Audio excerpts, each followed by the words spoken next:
discipline and consistency that's going to create the results. It's not going to be that one big thing that you did one time. It's going to be the little things that you do every single day that's going to make you and your life the way that it is right now. And it'll be the changes that you make to those little things that you do every day that's going to make you and your life the way you want to be in the future. Hey mate, I'm Coach Mitch and welcome to the Unbreakable Man podcast. It's my goal to help you achieve excellent results in the area of your health and physical fitness, your career or business, your relationships, and in your own personal passions. This is going to be your one-stop shop if you are the kind of man who wants to achieve his fullest potential in life. And the only way to do that is by becoming unbreakable. What's up, brother? Coach Mitch here, and welcome to today's episode of the Unbreakable Man podcast. Now, today's episode is part 2 of the 13 mindsets of great men. In the first episode, we went through these 6 mindsets: purpose, ownership, checking our beliefs, understanding ourselves better, mastering our emotions, and knowing our boundaries. In part 2 and in today's episode, here are the final 7 mindsets that I wanted to address. Now, the first of those is understanding that you, my friend, are your number one asset. This is something that I think it's really difficult to watch as a coach when you see guys struggle over and over again to prioritize themselves. That you do realize, my friend, that nothing in your life happens without you. Every single one of your responsibilities requires you to be out on top of your game. So if you don't see yourself as your number one asset, if you don't treat yourself that way, and you allow yourself to get sick, become unfit, become mentally unfit or frustrated or depressed, then all of those other things that require your best effort and require the best man that you can be, all those things suffer.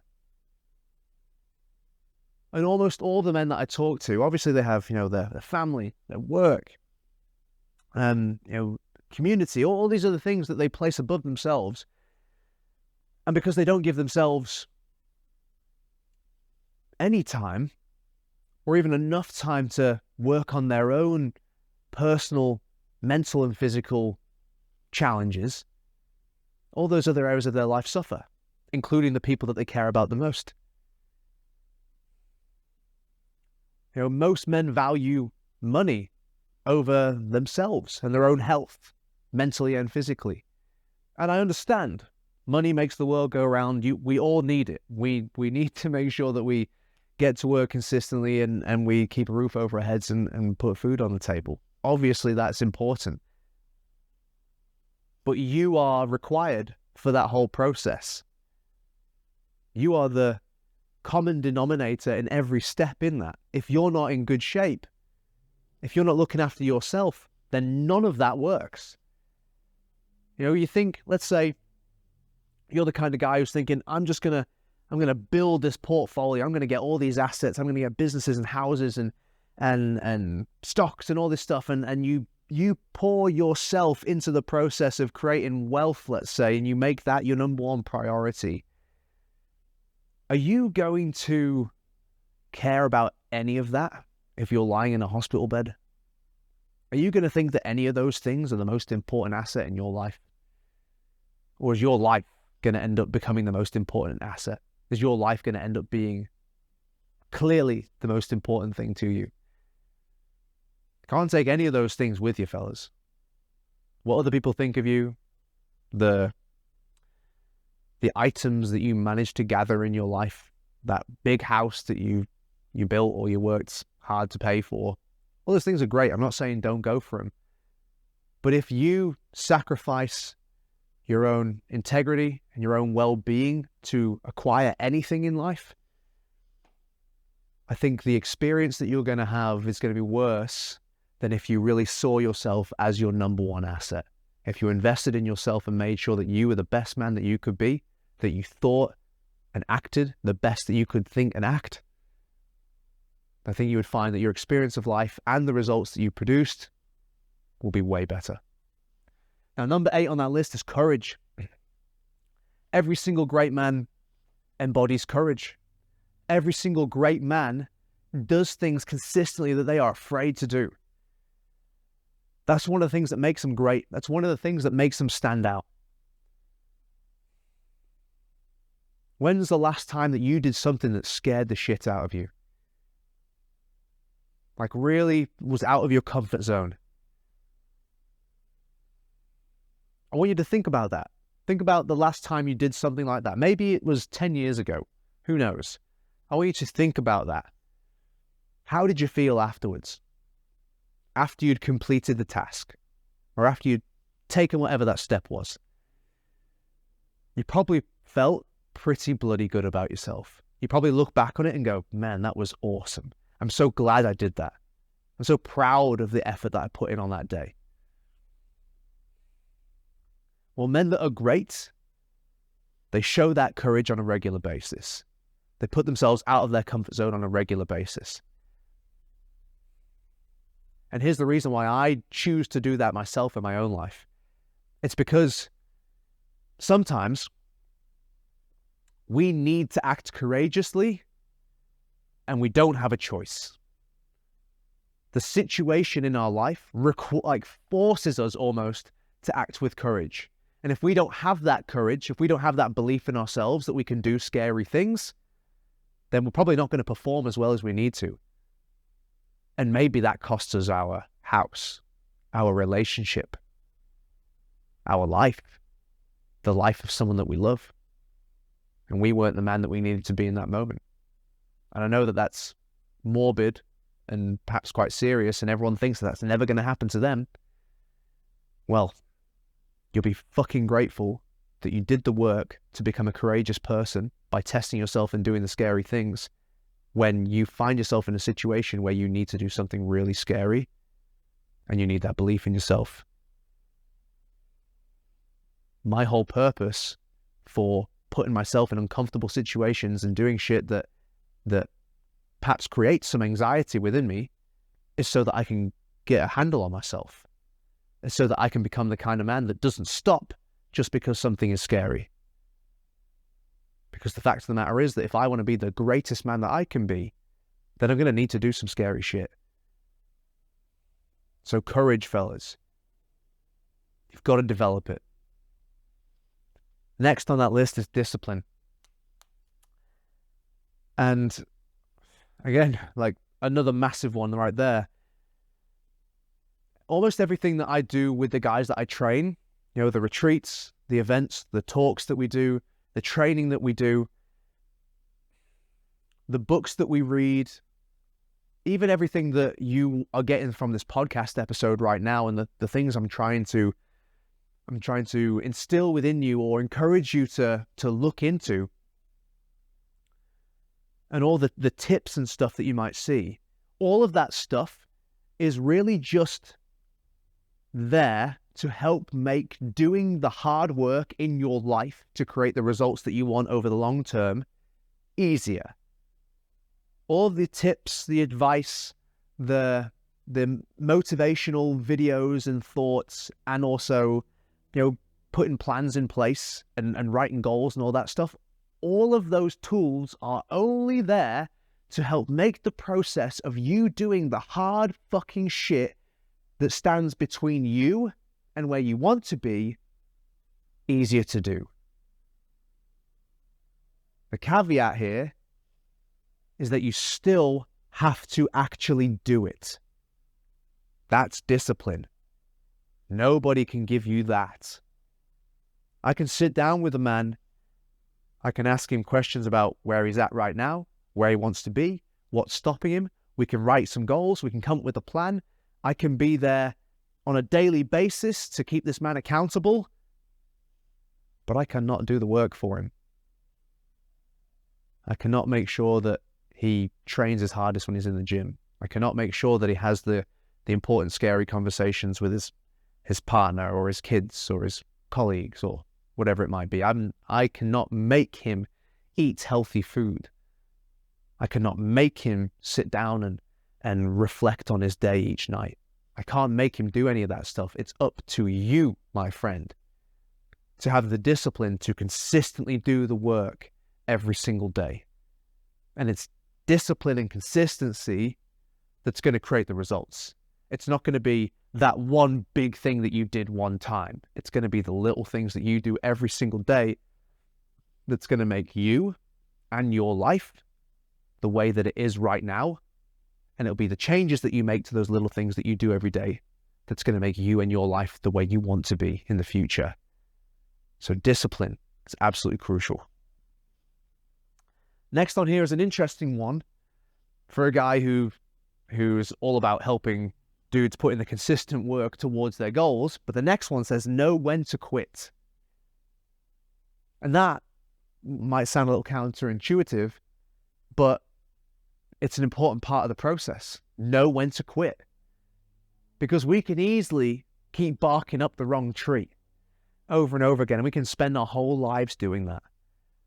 You know, you might be in a relationship, let's say, and you come to someone like myself because your relationship's not going that well, and you want to get some advice. You want to work out, well, how can I rekindle the love between me and my partner? And we can try everything. We can make sure that, okay, we're becoming a better man. We are becoming a leader. We are becoming a great role model. We're becoming attentive to our partner's needs. You know, we're taking all of these steps constantly and putting in this work over time as well. But the truth might be that she's just not the right person for you, man. And you could spend the rest of your life trying to change this situation that's just never going to change, and there's nothing that you can do about it. In a situation like that, you got to know when to quit. And here's an example of that in my own life. You know, the business that I run now, so Unbreakable Man, it used to be called Legend Daddy, and it was just for fathers, hence the name. Over the last 5 years that I've been running this business, I've tried a whole bunch of different stuff over the last 5 years to take this to the next level. Now, right now, I've found that answer and the purpose to drive me to do the work required to take those steps. You know, it's the Unbreakable Man retreat, it's the half-day events that we run, it's this podcast, it's building an audience of men that I can lead in a direction towards the best possible life that they could create for themselves. Prior to that, I'd tried a whole bunch of different possible ways that I could be running this business and improving it. In the early days, I actually started a program for mothers side by side with the dad program, and it was just too much. I couldn't do it anymore. I couldn't do both effectively at the same time, so I had to quit that. Moving on from that, maybe a year or so later, I tried to do an online program alongside the in-person program that I run with the boys. And you know what? I didn't really care. I wasn't into the online training. It just wasn't for me. I prefer the face-to-face connection. And I wasn't willing to put in the work required to make this online part of the business better. It just wasn't my thing. So I quit that. Now, I could still be trying to make both of those things happen today and be either not being able to do either of those things effectively, like in the case of the mums program, or doing something that I actually don't really like doing in the case of the online training, and spending all my time doing these things. And if I hadn't quit those things, I never would have found what I'm doing right now, which I absolutely adore and really feels right for me. So knowing when to quit is absolutely a part of becoming the best man that you can be. Knowing when to stop paying attention to something that's not working out and perhaps isn't right for you. And knowing when to take that energy and attention back and put it into something that really does feel right for you. Now, next on the list is balance. This is another one of these mindsets that I've only just been incorporating into my own way of thinking over the last probably year or two.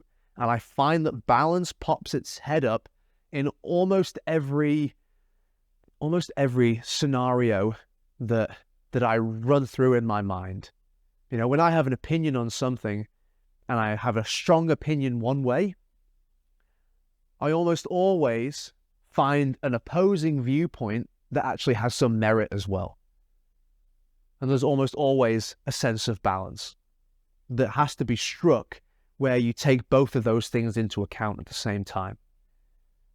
I think maybe you're like this, or maybe you know someone who's like this, but someone who's just all in, it lives that black and white kind of lifestyle where they're either total yes or absolute no to everything in life. It's one of those two things. There's no nuance. There's no shades of gray, which there are absolutely in everything.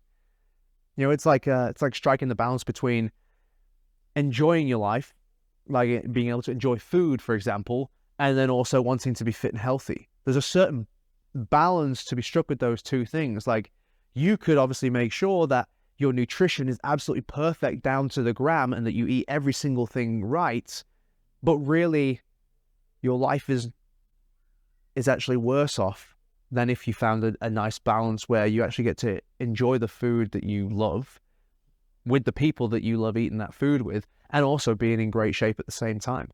There's a certain balance that can be struck between those two things that creates the best outcome for you.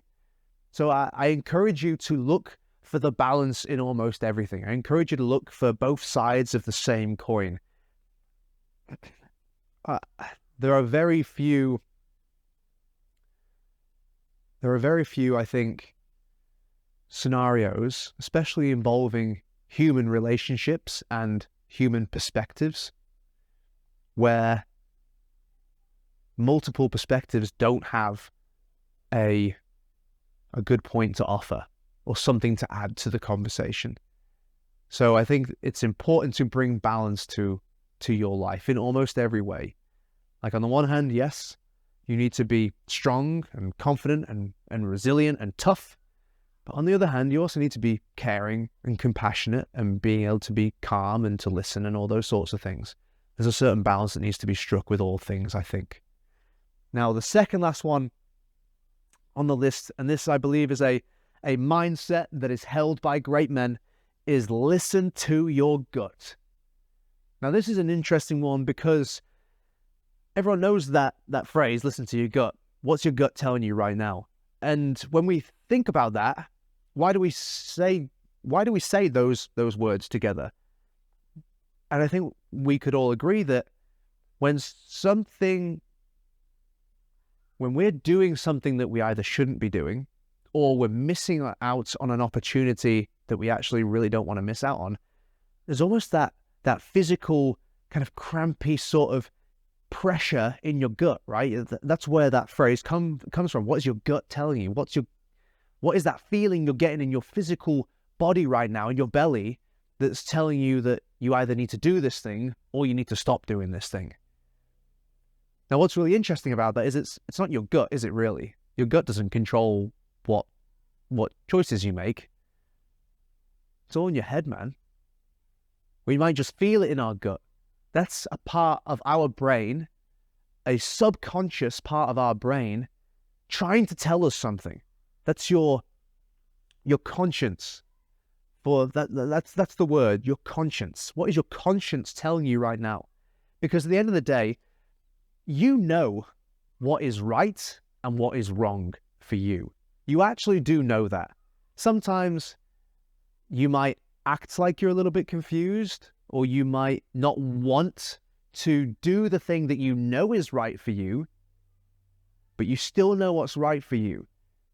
You know, when you've been telling yourself over and over again that, okay, I'm really going to lose weight now. Like, I'm really going to do the work to get healthy and be the man that I want to be and be fit and strong and not have to have a dad bod or, wear a shirt when I go to the beach or something like that. Like, I really want to change this. And then, because you obviously struggle to control your diet, you're sitting at home one day and then you walk over to the fridge and there's a piece of chocolate cake in the fridge. And you go and pull that piece of chocolate cake out because you want it. And there's a part of your mind that makes you feel uncomfortable in that moment. Just a bit of your mind. A little tiny bit. Maybe at first it's just a little tiny bit. Because that part of your mind knows that you are full of fucking shit. That part of your mind is disappointed with you. It's saying that, bro, we don't feel good in our body right now. And you're going to sit here and eat this fucking chocolate cake when we've been speaking about this for months? You're really going to do that to us? There's a part of your brain that's telling you that this isn't fucking okay, mate. And you know what that feeling is, that slight discomfort there, like, oh, I'm doing the wrong thing here. That's your gut. That's your conscience trying to guide you in the right direction. But because what it's asking you to do is not what you want to do, many of us often ignore it. And our lives reflect the fact that we ignore those signs. The fact that we ignore the things that our brains already know are right and wrong for us. So listen to your guts. Men, great men, often listen to their gut and their conscience. They know what's right or wrong for them. They feel it in their bodies when it comes up for them, and then they listen to that. The last thing on here is what Unbreakable Man is all about. And it says, unbreakable will. Build an unbreakable will. And what that means is the attitude. I guess it kind of contradicts number 10, know when to quit. Because this is really the attitude of not quitting. This is the attitude of not giving up. And once again, there's a balance there, right? Number 11, balance. On the one hand, know when to quit. And on the other hand, be the kind of person that never, ever fucking gives up on the things they really want in their life. That's what having an unbreakable will means. That's what being an unbreakable man means. Being the kind of guy that does not fucking stop until he gets what he wants. And the reason why I call it unbreakable, it doesn't mean that you never fail. It doesn't mean that you're never wrong. It doesn't mean that you don't make mistakes. But what it does mean is that you don't stay down. When something knocks you down, you never stay there. You never accept defeat. You may have been defeated, but you haven't lost the war. You've just lost a battle.